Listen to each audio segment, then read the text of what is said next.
I knew something was wrong the night I found the hidden phone. My husband, my forced husband, had never looked at me the way a man should. 5 years of confusion, doubt, and silence suddenly made sense, and then shattered me. I wasn't supposed to see those messages. I wasn't supposed to learn the truth. But once I did, I couldn't unsee it. And what happened after, no one in my family was prepared for, because the girl they forced into marriage wasn't the girl who walked out. I was 20 when my life stopped belonging to me. Sometimes I try to remember what freedom felt like: sun on my face, wind in my hair, the weightlessness of possibility. But the truth is, the moment my parents sat me down in the living room, that version of me evaporated. The room smelled like jasmine tea and old carpet. My mother's face was stiff, like she'd rehearsed something unpleasant in the mirror. My father wouldn't look at me. That was my first warning. My father always looked at me when he wanted something. "Emily," my mother began, clasping her hands in front of her, "we have chosen a husband for you." Just like that. Not, "Do you want to talk about marriage?" Not, "Is there someone you love?" Chosen, decided, signed and stamped like I was paperwork, not a daughter. I remember laughing because the absurdity hit me before the fear did. "Excuse me?" But the laughter died quickly. Their faces stayed frozen. My heart pulled tight. "You're not serious." "We are," my father said, finally meeting my eyes. His were steel, unmovable. "His name is Daniel. His family is respectable. He's stable. You'll have a secure future." A future they picked. A future I didn't ask for. I was still staring at them when the front door opened and he walked in. Daniel, a stranger. Tall, clean-cut, maybe 24. Brown hair, pale skin, eyes that didn't settle on me for more than a blink. It wasn't shyness. Shyness has softness. His gaze was more like calculation or avoidance. He sat across from me but angled his body slightly away, which struck me even then. Most men forced into this kind of arranged meeting would at least pretend to be interested. He didn't bother. He barely said 10 words. A quiet hello, a polite nod, a few answers to my father's questions, not mine. He didn't ask me a single thing, didn't smile, didn't meet my eyes again. I felt like I wasn't even in the room. That night, I lay awake staring at the ceiling, my chest tight with something I couldn't quite name yet. Fear, maybe. Anger. A bitter mix of both. I tried to convince myself it was just nerves, that maybe once we spoke alone, things would make sense. Maybe he was just reserved, or overwhelmed, or pressured like me. But the unease grew roots, deep ones. The wedding happened 3 months later. 3 months of me begging, negotiating, crying, screaming, none of which changed the outcome. My mother brushed my hair on the wedding morning like she was preparing a doll. She kept saying, "You'll learn to love him." But I remember thinking, she never said he would learn to love me. The ceremony was beautiful in the way expensive things are beautiful but empty. White roses lining the aisle, a string quartet, guests who whispered about how lucky I was. Daniel stood at the altar like a marble statue, hands clasped, face emotionless, gaze fixed somewhere over my shoulder. Even when we exchanged vows, he didn't look at me fully. I felt heat crawling up my throat, a humiliating realization. He didn't want this either. But I mistook that for common resentment. I didn't understand yet, didn't see the truth hiding in plain sight. We kissed, lightly, coldly, barely lips brushing. The room applauded. My body went numb. That night, he didn't touch me, didn't try, didn't even come to the bedroom. I woke at 3 a.m. to the glow of his phone under the hallway door and the sound of him quietly, softly crying. At the time, I thought, he's miserable too. He hates this marriage like I do. I didn't know it was something much deeper, much more secret, much more devastating. For 5 years, I lived beside a man who treated me like a placeholder. 5 years of excuses, distance, coldness, emotional starvation. 5 years of me thinking something is wrong with me, not him. 5 years before the night the truth exploded in my hands and shattered the life I was forced into. If our wedding night was cold, the first year of marriage was ice. Not the sharp, painful kind, more like the slow, numbing freeze that dulls everything, even your sense of self. We lived together, shared a mortgage, appeared at family events side by side. But Daniel and I weren't partners. We were two ghosts haunting the same house. The little signs. It started small. He flinched when my hand brushed his. He showered before changing in front of me. He slept rigidly on his side of the bed, his body angled away like I was radiation. Once, I reached to tuck a stray lock of hair behind his ear, an instinctive, soft gesture. He recoiled like I burned him. "Sorry," he muttered, backing away. "For what?" I asked, my voice barely a breath. He opened his mouth, closed it, then said, "I don't like being touched." But that wasn't true, not completely. I knew people who disliked certain kinds of touch, yes, but no one reacted with fear. Fear of me? Fear of intimacy? Fear of the role he was supposed to play? I didn't know. Not then. Conversations that went nowhere. I tried to talk to him. God, I tried. "Are you unhappy?" "It's fine." "Do you want space?" "I have it." "Did I do something wrong?" "No." Always no. Always nothing. Always walls. I used to sit on the edge of the bed at night, watching the shadow of his shoulders rise and fall with each shallow breath. I wanted to shake him sometimes, make him feel something, anything. I was 21 and starving for affection in my own home. My parents' response. When I went to my mother for help, she whispered, "Good wives create harmony. Try harder." Try harder? As if love was a chore, and I was simply lazy. My father said, "Men are complicated. Don't provoke him. Be patient." Patient for what? A miracle? They never asked if I was happy. They only cared that I was married. The loneliness. People talk about loneliness like it's emptiness, but mine was crowded with questions, insecurities, fears I couldn't name yet.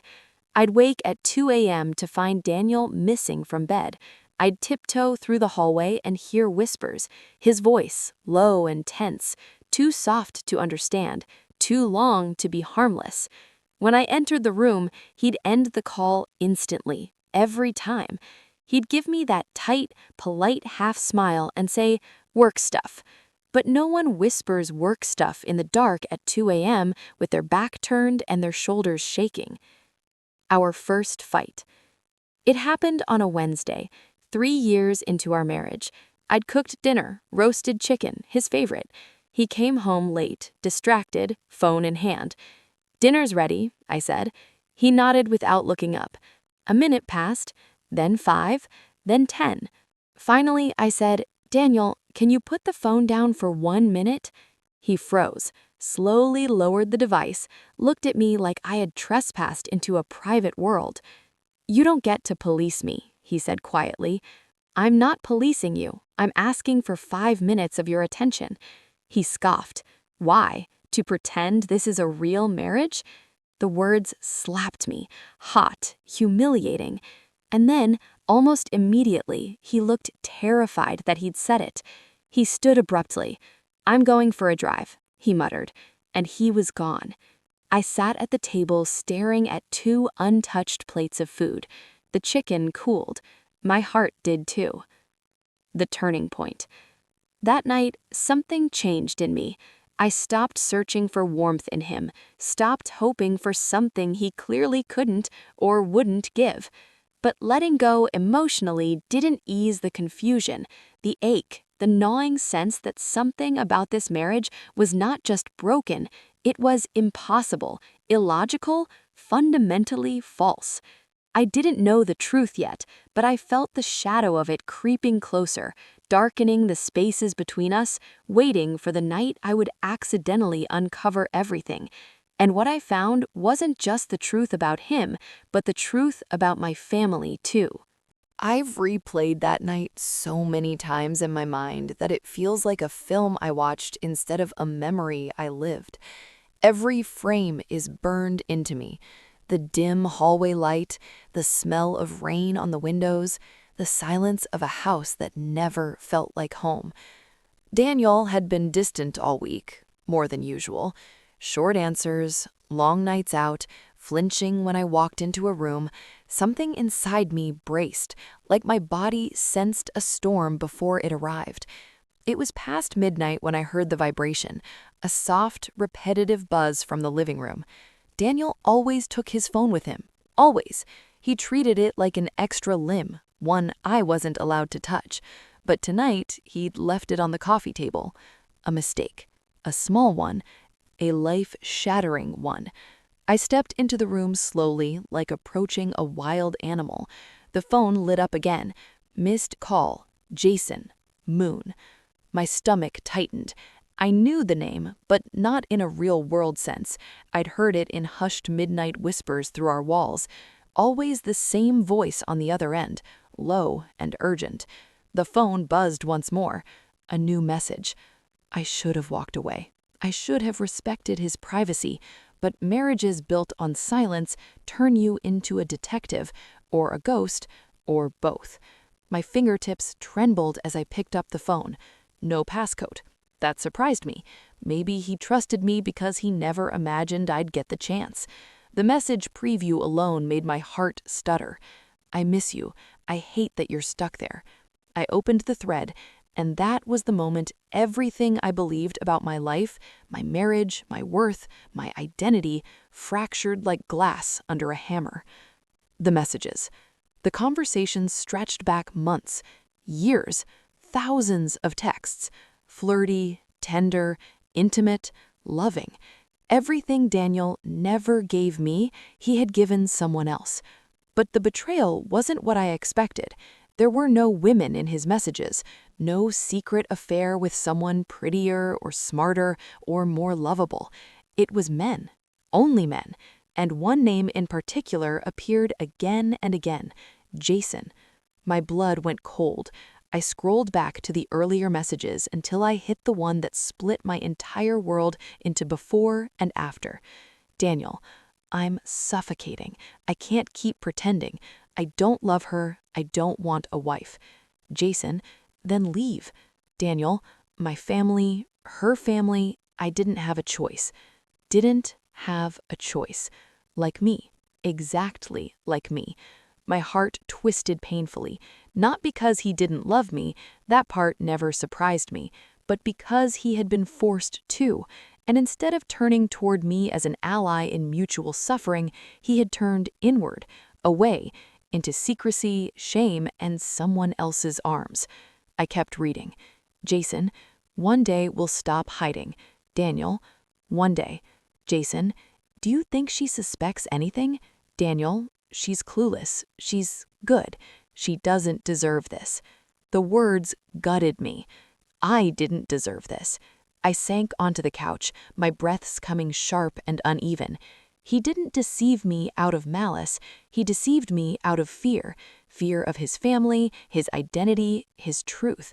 But that didn't erase the pain, the waste of my youth, the nights I cried alone, the years I spent thinking I was unlovable. Suddenly, the house door clicked. I froze.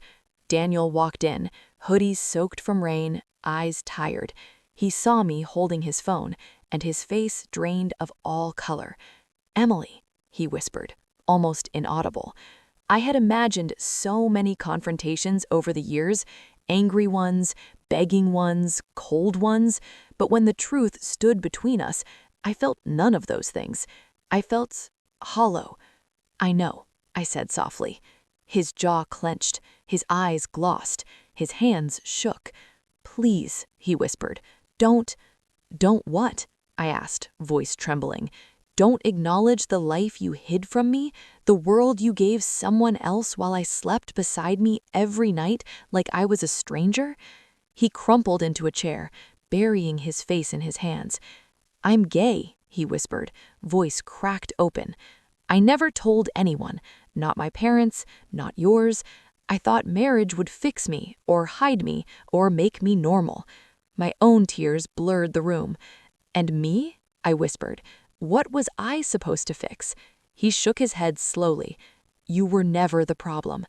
Those words should have comforted me, but instead they carved into me, because if I wasn't the problem, then I was just collateral damage, a shield against his family's expectations, a pawn in a game I never agreed to play.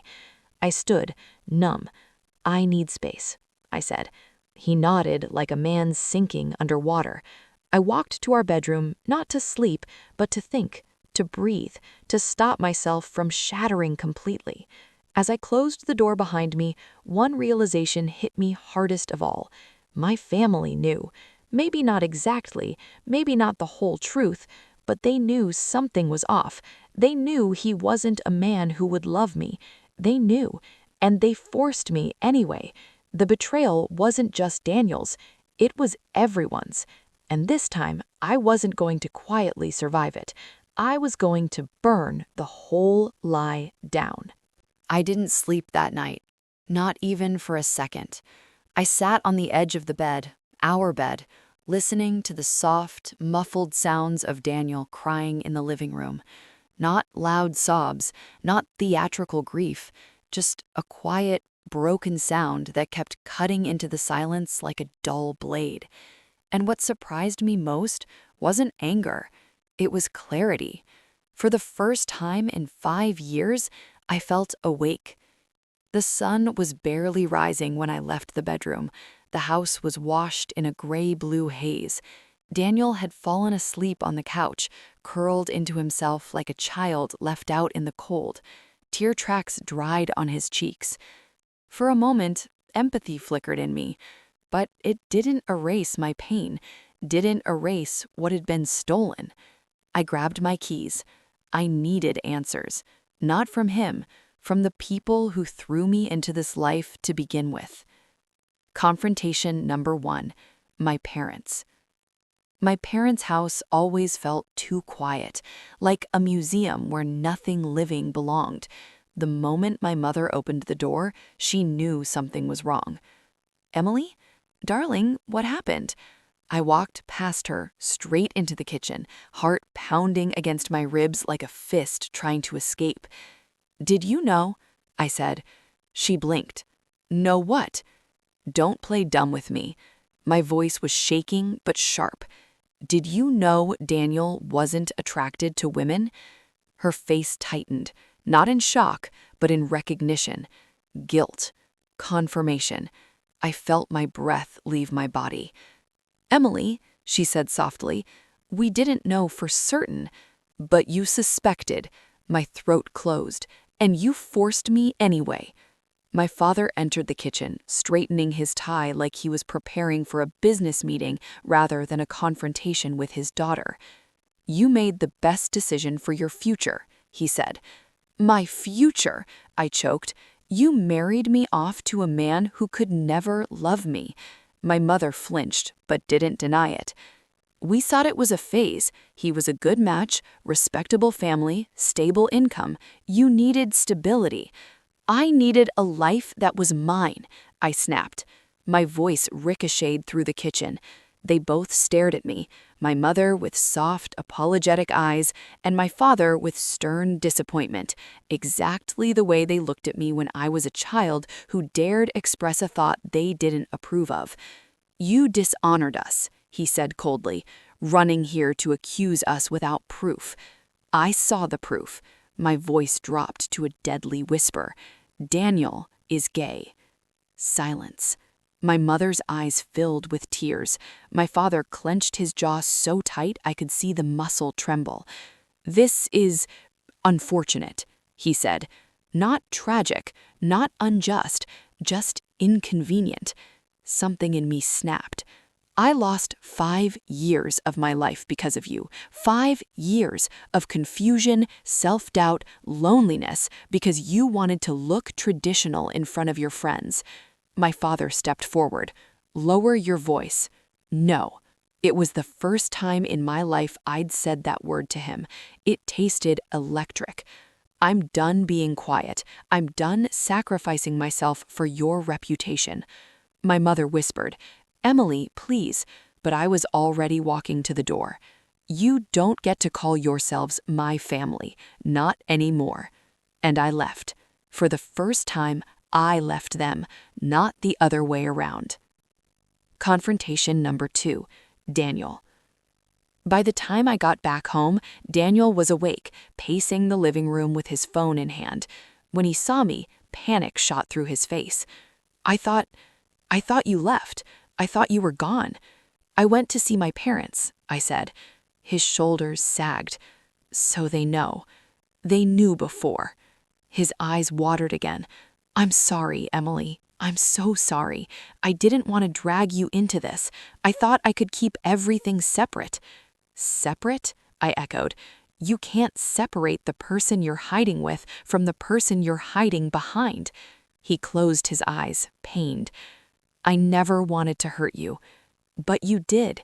And not because you're gay, Daniel, not because you're struggling, but because you let me think I was unwanted, unattractive, unlovable. He sat down heavily, elbows on knees, face in his hands. I hated myself, he whispered, every day. And I think I hated you too, because you reminded me of the lie I was living.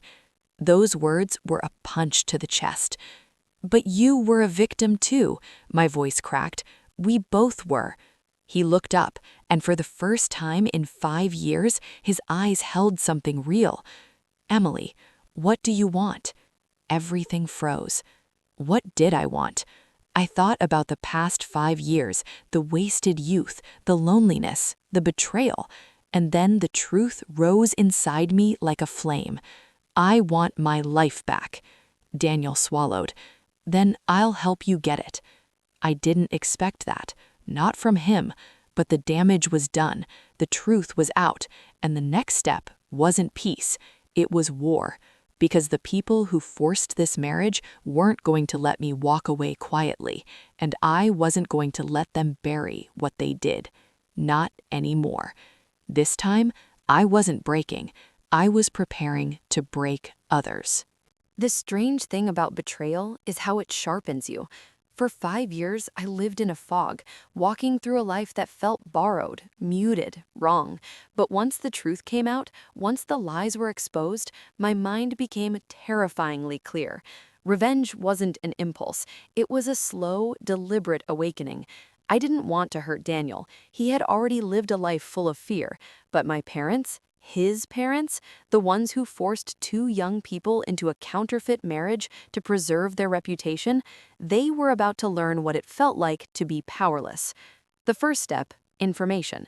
I sat across from Daniel at the kitchen table, a notebook between us. It felt almost businesslike, like we were planning a merger instead of an escape. We need to know everything, I said. Daniel nodded, eyes still red but steady.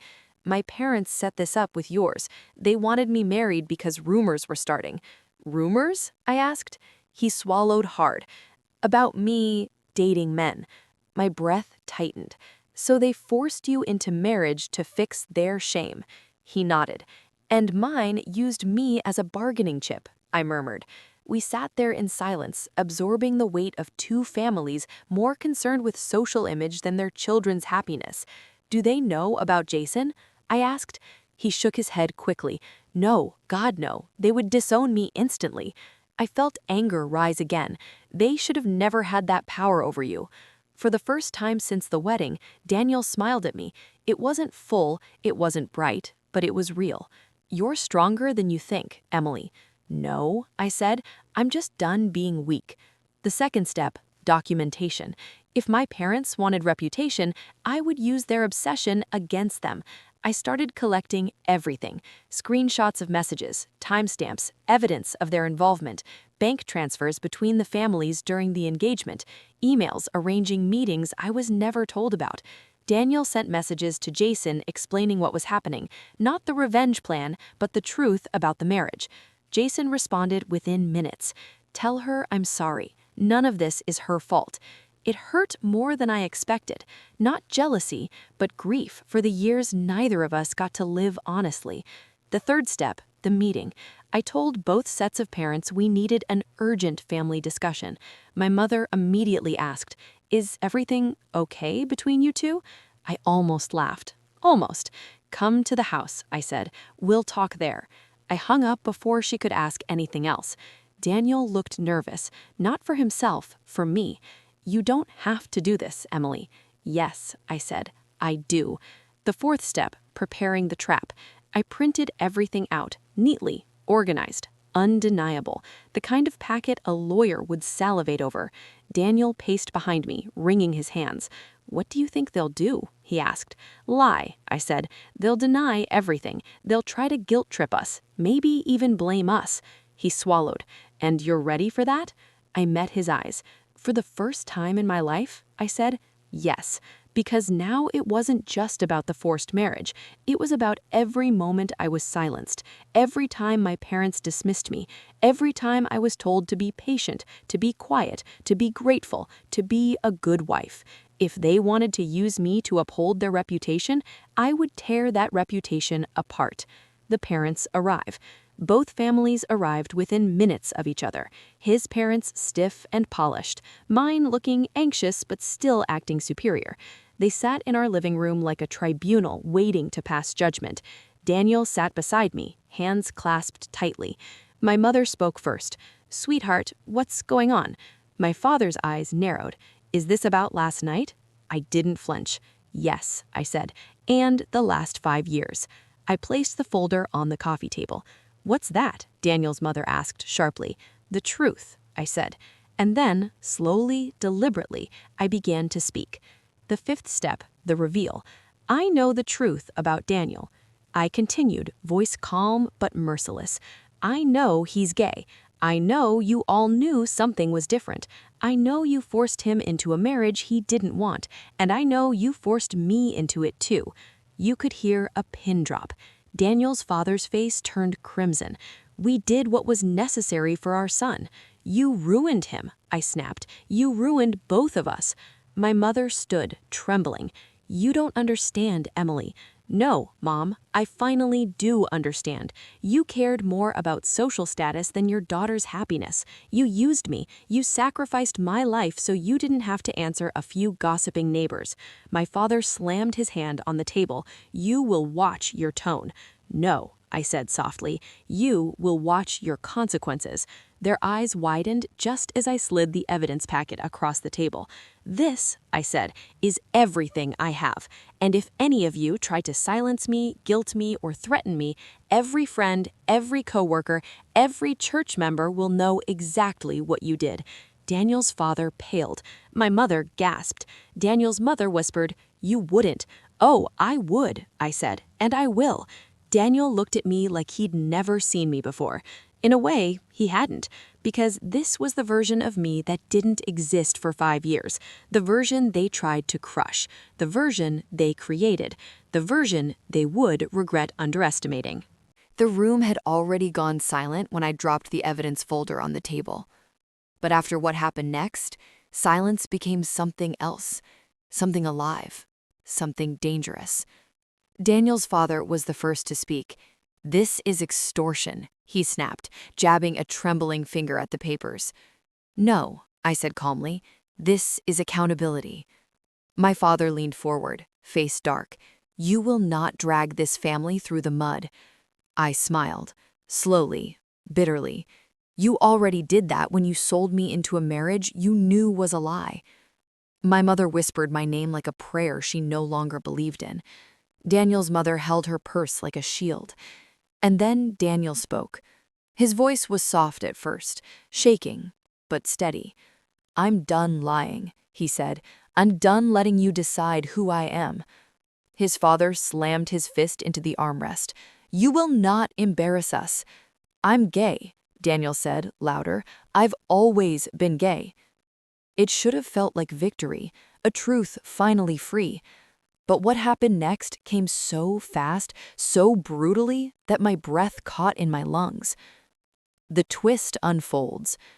Daniel's mother stood abruptly, hand over her mouth, tears pooling instantly. She wasn't shocked by the confession, she was shocked because of me. She looked at Daniel's father with pure terror. "You told me you ended it," she whispered. "Ended what?" My pulse quickened. Daniel's father's jaw tightened. "We did what was necessary." "No," his wife said, shaking her head. "No, no, no, you promised me she didn't know." My stomach dropped. "What does that mean?" I demanded. No one answered, so I turned to Daniel, but he looked just as lost. "What is she talking about?" I asked. His mother burst into tears, the ugly, uncontrollable kind. "Emily," she choked out, "you weren't supposed to stay married. You were never meant to stay there." My blood ran cold. "What does that mean?" She looked at her husband in desperation. "Tell her. She deserves to know the truth." My mother stood too, chest rising and falling, panic flickering in her eyes. My father's face went stiff, stone cold, unreadable. Something was wrong. Very wrong. Finally, Daniel's father exhaled, defeated. "Fine," he said. His voice was low, tired, cornered. "You were supposed to leave him after the first year." My heart stopped. "What?" I whispered. "You were never meant to stay," he repeated. "This marriage wasn't meant to be permanent." The room swayed. My mother stepped forward, reaching for me, but I pulled back. "Explain," I said. My voice was breaking. "Now." My father rubbed his temples, avoiding my eyes. "We married you to Daniel to stop the rumors, just temporarily, until things died down." I stared at him, horrified. "And then what?" I whispered. "You thought you could just divorce me quietly after I served my purpose?" Daniel's mother covered her face. Daniel looked like he'd been punched. But Daniel's father wasn't done. He leaned back and spoke bluntly. "You were meant to give the appearance of normalcy, nothing more. Once the community stopped talking, you were supposed to accuse him of emotional incompatibility and walk away. Everyone would feel sorry for you, and Daniel would be free without suspicion." My hands went cold. My vision blurred. "So I was the scapegoat? Your disposable camouflage?" No one denied it. No one. I nearly dropped to my knees. "For 5 years?" I said. "For 5 years I thought this was my life, that I was trapped forever? You all let me believe that." My mother sobbed. "We wanted to tell you, but it kept getting harder." "Harder?" I shouted. "You took 5 years from me, 5 years of loneliness, confusion, pain, just to protect a reputation?" Daniel stood now too, shaking with rage. "Did you ever once think about her?" he yelled at his parents. "Did you ever care what this would do to Emily? You let me use her. You let me destroy her." His father's mouth tightened. "You needed an arrangement, and she was convenient." Convenient. That word nearly broke me, like I was a lamp, a prop, an object, not a person. The final dagger.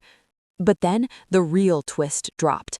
Daniel's mother looked at me through tears and whispered, "Emily, your mother suggested you." The room detonated. My mother gasped, "Karen!" But Daniel's mother kept talking, shaking, unraveling. "She told us you were obedient, traditional, that you wouldn't question things. She said you'd make the perfect cover. She—" "Stop!" my mother screamed. I turned to her. "Tell me she's lying," I whispered. "Tell me you didn't volunteer me for this." But my mother went silent. The truth sat between us like a corpse. She did. She offered me. She sold me. Not for money, but for appearances. I stepped back as if struck. "You didn't just let it happen, you created it." My mother collapsed into a chair, sobbing. I was trying to protect you. Protect me? My voice cracked like thunder. You destroyed me. The shift. Everything changed in that instant. This wasn't just forced marriage. This wasn't just Daniel's secret. This wasn't just a family's pressure. It was a conspiracy between both families, planned, engineered, executed, and I was nothing but the sacrificial lamb. My breath steadied, my heart slowed. Something new filled me, stronger than anger. Resolve. I'm done here, I said, done with all of you, done pretending, done sacrificing my life for your comfort. Daniel looked at me with wide, devastated eyes. Emily, I turned to him. You deserved to live your truth, but I deserved to live mine too. No one spoke. I grabbed the evidence packet, tucked it under my arm, and walked toward the door. Right before I left, I said, "You all built a lie. Now I'm going to burn it down." And I meant every word. I don't remember driving home. I remember gripping the steering wheel so hard my knuckles went white. I remember blinking through tears that refused to fall. I remember the pressure in my chest, not the sharp pain of heartbreak, but a heavy, suffocating collapse, like the ruins of the life I thought I had were crushing me from the inside.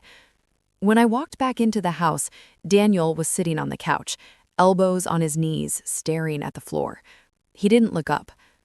"Emily," he said quietly, "I didn't know. I swear on everything, I didn't know they planned to keep you in this." "I know," I replied softly. And I did. He was a victim too, just a different kind.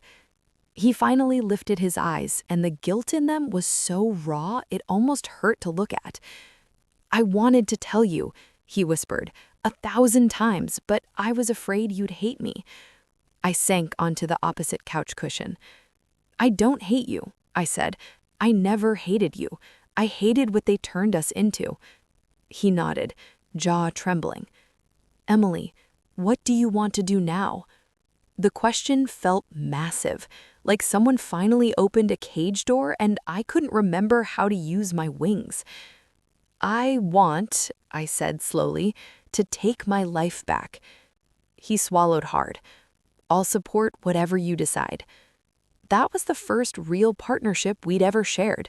Too late, too broken, too complicated, but real. The phone calls began. The fallout started within hours. 7:14 p.m., my mother called. I didn't answer. 7:17 p.m., my father called. I sent it straight to voicemail. 7:30 p.m., Daniel's mother texted, "We can work through this as a family. Please don't ruin everything." Everything. That word again. They didn't fear losing me. They feared losing the facade. 8:03 p.m., Daniel's father sent a message. "If you go public with any of this, you will destroy your own life." I laughed, a quiet, stunned laugh. They still thought they owned me, still thought fear was enough. Not anymore. I consult a lawyer.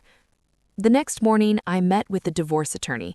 She was a sharp woman in her 40s with fierce eyes and a voice that made you sit up straighter. After reviewing the details, she looked at me and said, "You have grounds for annulment, divorce, emotional damages, and possibly coercion." My breath caught. Coercion? A legal term. A crime. She leaned forward. This wasn't a marriage. It was an arrangement made under pressure, deceit, and manipulation. If you want to pursue action, you have a case.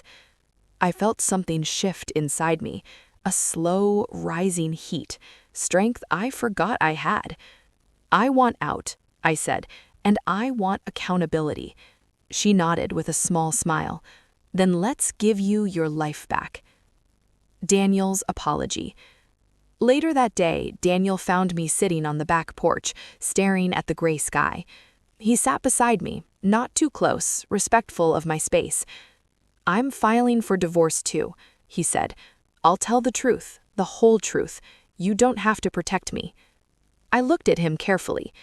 "You don't have to expose yourself to protect me either." He shook his head. "I've been hiding my whole life. I'm tired, Emily. I'm so tired. If destroying the lie means finally being myself, then I'm ready. I placed a gentle hand on his shoulder. I hope you find someone who loves you openly, I said. He blinked fast, tears forming. I hope you find someone who chooses you freely. We sat in silence, not the cold, distant silence we lived in for years, a peaceful one, a healing one. It was the first moment that felt like closure. The families react. By day 2, both households were in chaos. My father sent message after message, alternating between threats and guilt trips. You're overreacting. Think about our family name. We did what we had to. If you go through with this, don't come back. That last part was easy. I wasn't planning to. Daniel's father was worse, closer to rage than regret.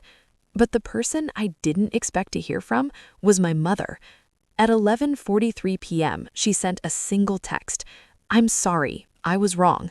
I never should have done this to you. Please come home so we can talk. But I couldn't go back. Not yet. I don't remember driving home. I remember gripping the steering wheel so hard my knuckles went white. I remember blinking through tears that refused to fall. I remember the pressure in my chest, not the sharp pain of heartbreak, but a heavy, suffocating collapse, like the ruins of the life I thought I had were crushing me from the inside. When I walked back into the house, Daniel was sitting on the couch, elbows on his knees, staring at the floor. He didn't look up. Emily, he said quietly, I didn't know. I swear on everything. I didn't know they planned to keep you in this. I know, I replied softly. And I did. He was a victim too, just a different kind. He finally lifted his eyes, and the guilt in them was so raw it almost hurt to look at. I wanted to tell you, he whispered, 1,000 times, but I was afraid you'd hate me. I sank onto the opposite couch cushion. I don't hate you, I said. I never hated you. I hated what they turned us into. He nodded, jaw trembling.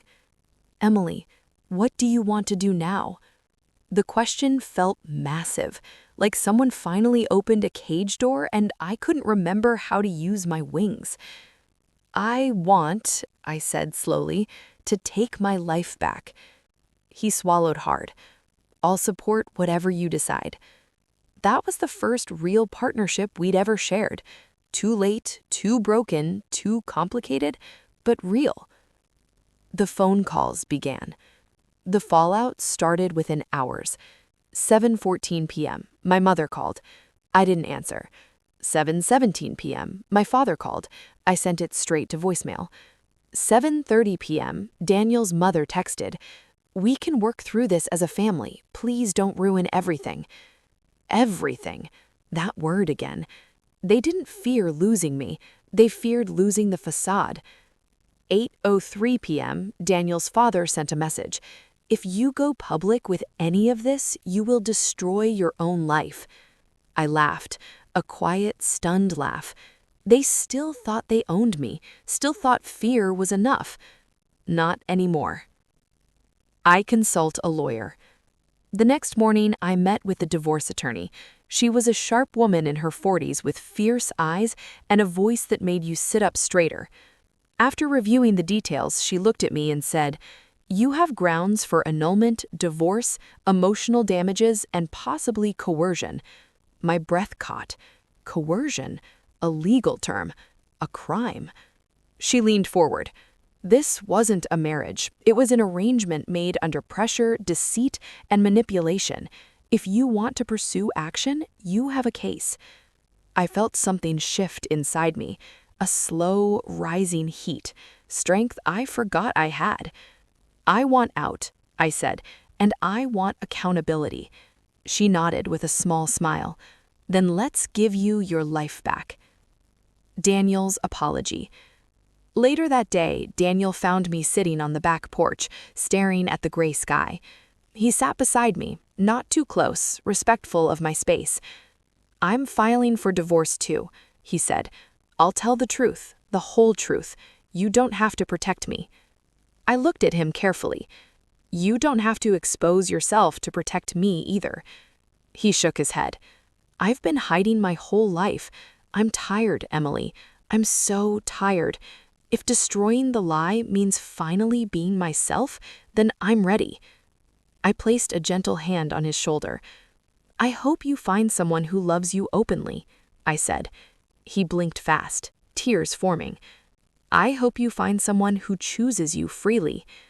We sat in silence, not the cold, distant silence we lived in for years, a peaceful one, a healing one. It was the first moment that felt like closure. The families react. By day 2, both households were in chaos. My father sent message after message, alternating between threats and guilt trips. You're overreacting. Think about our family name. We did what we had to. If you go through with this, don't come back. That last part was easy. I wasn't planning to. Daniel's father was worse, closer to rage than regret. But the person I didn't expect to hear from was my mother. At 11:43 p.m., she sent a single text. I'm sorry. I was wrong. I never should have done this to you. Please come home so we can talk. But I couldn't go back. Not yet. Maybe not ever. Some betrayals don't get repaired. Some bridges aren't meant to be rebuilt. What I did next. I packed a bag. Just one. Clothes, documents, essentials. Nothing sentimental, because nothing in that house truly belonged to me. When Daniel saw me with the suitcase, he didn't look surprised. You're leaving, he said softly. I nodded.